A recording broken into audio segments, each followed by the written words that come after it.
শোনো আম্মু, তুমি আমাকে একদম শাসন করবা না।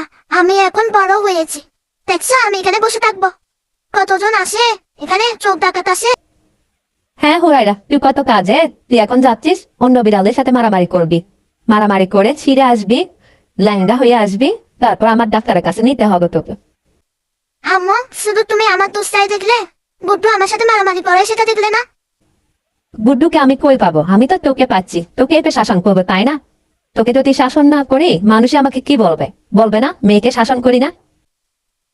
ঠিক আছে আম্মু, তুমি শাসন করো, সমস্যা নেই, কিন্তু আমাকে একটু স্বাধীনতা তো দিবে।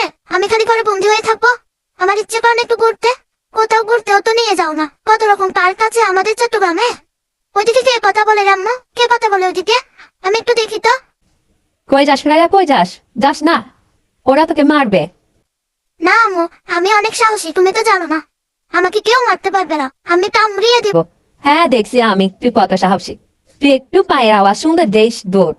কুকুর, বিড়াল, মানুষের বাচ্চাকেও ভয় পাস। তুই একদম সাহসী না?